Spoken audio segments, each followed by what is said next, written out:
Mesdames, Messieurs, bonjour et bienvenue à cette édition de Midi au Caire. Commençons avec cette nouvelle. Le président Abdel Fattah el-Sisi a affirmé que le soutien de l'État et au secteur privé égyptien et étranger reste solide pour doper les investissements industriels.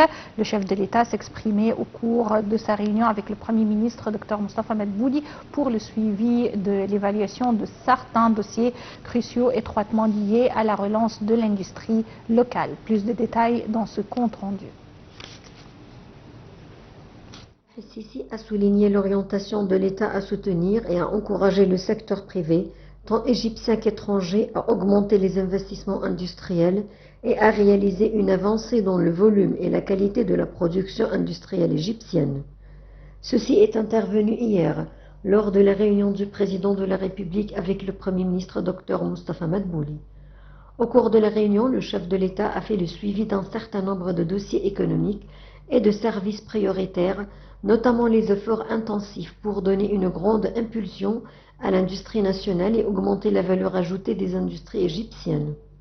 Le porte-parole de la présidence de la République a précisé que le président al-Sisi a également examiné les dernières évolutions concernant le développement de plusieurs dossiers de services ayant un impact direct sur la vie des citoyens, notamment dans les secteurs de la santé, de l'éducation et du tourisme, ainsi que les efforts visant à réduire l'inflation et à garantir la disponibilité des produits sur les marchés.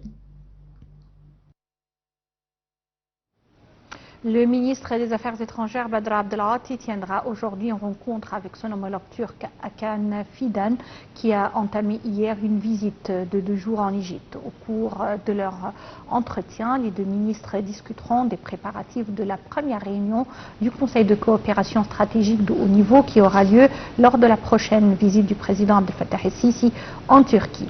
En outre, les chefs diplomatiques d'Ankara et du Caire évalueront également l'état actuel de près de 20 accords qui devraient être signés lors de la réunion. Les discussions porteront également sur les relations bilatérales, politiques, économiques et culturelles, ainsi que sur les développements régionaux actuels. Les opportunités de coopération à long terme dans les secteurs de l'énergie, de la santé, du tourisme et de la défense seront également discutées. Ils discuteront également des derniers développements à Gaza, en Libye, au Soudan et en Somalie. Fidan devrait se rendre à El Arish dans le Sinaï et au poste frontière de Rafah, à la frontière avec la bande de Gaza.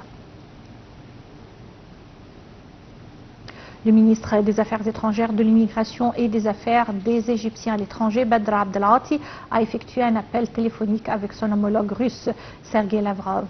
Le porte-parole du ministère des Affaires étrangères, l'ambassadeur Ahmed Abouzeid, a déclaré que Lavrov a félicité Abdelghati pour sa prise de fonction, exprimant son aspiration à renforcer la coopération bilatérale à tous les niveaux pour servir les intérêts des deux pays. Le chef de la diplomatie égyptienne a pour sa part affirmé la satisfaction de l'Égypte vis-à-vis du niveau des relations avec la Russie et son aspiration à poursuivre les efforts visant à renforcer les liens de coopération. L'appel téléphonique a également porté sur l'échange des visions sur des questions d'intérêt commun au vu des développements régionaux actuels et les efforts visant à réduire l'escalade dans la région de sorte à sauvegarder sa sécurité et sa stabilité, ainsi que les graves conséquences vicieuses d'affrontements. Le ministre des Affaires étrangères, de l'immigration et des Égyptiens à l'étranger, Badr Abdelghati, a inauguré hier la 5e conférence des Égyptiens expatriés qui se tient au Caire pendant 2 jours en présence d'une kyrielle de ministres et d'autorités concernées. Un commentaire. Le ministre des Affaires étrangères, de l'immigration et des Égyptiens à l'étranger, Badr Abdelghati, a inauguré hier les travaux de la 5e conférence Égyptiens à l'étranger qui se tient au Caire pendant 2 jours sous le slogan « De la mer du monde au monde entier » en présence de plusieurs ministres et autorités concernées. Dans son allocution, le chef de la diplomatie a souligné qu'il y a une tendance à nouer la voie à davantage d'investissements étrangers, précisons que la priorité est aux ressortissants égyptiens vivant à l'étranger. Abdelghati a d'autre part souligné l'importance du rôle de nos ressortissants à l'étranger, affirmant qu'ils font part de la force de l'Égypte et de sa voix. Il a ajouté que les Égyptiens à l'étranger ont des droits et des devoirs envers leur pays. Le chef de la diplomatie a d'autre part indiqué que l'État est en cours de numériser tous les services consulaires présentés aux ressortissants afin de minimiser le temps nécessaire pour achever ces services. À la suite de l'inauguration, Abdelghati a assisté à la première session de la conférence et qui s'est tenue sous le titre de Opportunités et perspectives d'investissement en Égypte et qui représente des opportunités offertes par l'État pour encourager l'investissement. Au cours de la session, Abdelghati a évoqué les résultats de la dernière conférence de l'investissement Égypte-européenne qui a réussi à renforcer la coopération économique entre l'Égypte et les pays de l'Union européenne et à attirer davantage d'investissements européens en Égypte. Cette 5e édition de la conférence comprend 4 sessions thématiques. La 2e session doit se dérouler sous le titre de Éducation, formation et qualification des jeunes. Quant à la 3e session de la conférence, elle se tient sous le titre Services fournis aux Égyptiens à l'étranger, tandis que la 4e session doit se tenir sous le titre Facilitation et avantages pour les Égyptiens à l'étranger. Le général de la Ligue arabe, Ahmed Aboulghait, a averti contre l'escalade de la tension et l'embrasement de la région, sommant la communauté internationale à protéger le peuple palestinien, notamment dans la bande de Gaza, qui languissent sous les feux des armes des forces de l'occupation. Ces propos ont été tenus lors de sa rencontre avec le ministre turc des Affaires étrangères, Hakan Fidan, qui a entamé hier une visite officielle au Caire.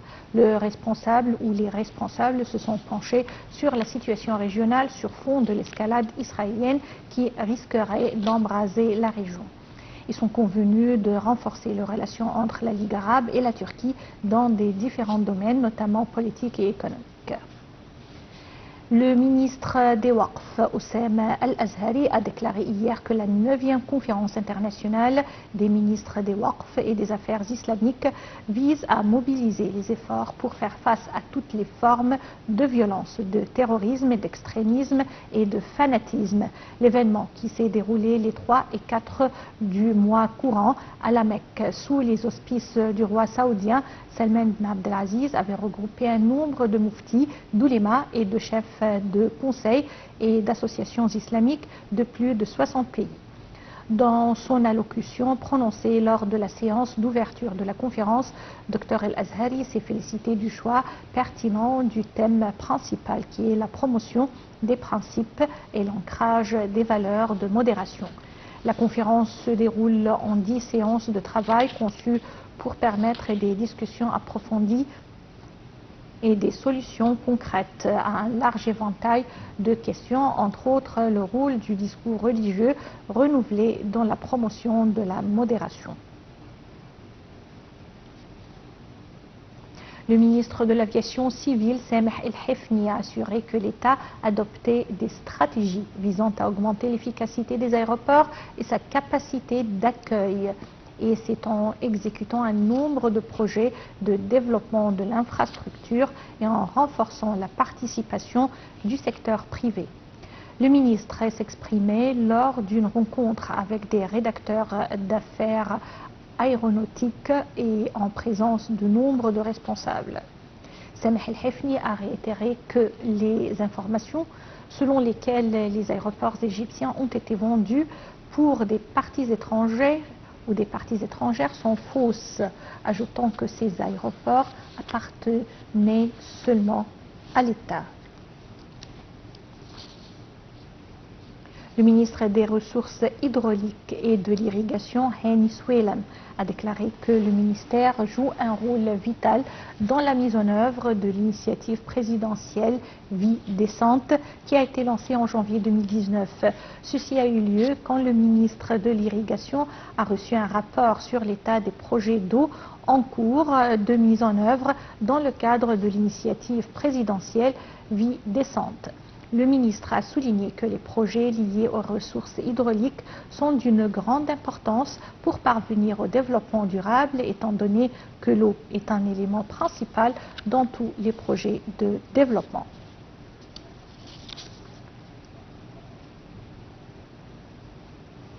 sport à présent et la sélection olympique de handball qui a battu l'Argentine 34-27 à la fin de la phase des poules des compétitions de handball hommes aux Jeux olympiques de Paris 2024. Le premier mi-temps est terminé par un résultat 15-14 en faveur de l'Argentine, alors qu'à la deuxième session, les Pharaons ont réussi à remporter une victoire écrasante avec une différence de 7 buts. La sélection égyptienne a ainsi garanti sa qualification pour les huitièmes de finale après sa victoire vendredi face à la Norvège. Mesdames, Messieurs, avec cette nouvelle, nous parvenons au terme de notre programme. Merci pour votre attention et passez d'excellents moments avec la suite de nos programmes sur NetTV International. Au revoir.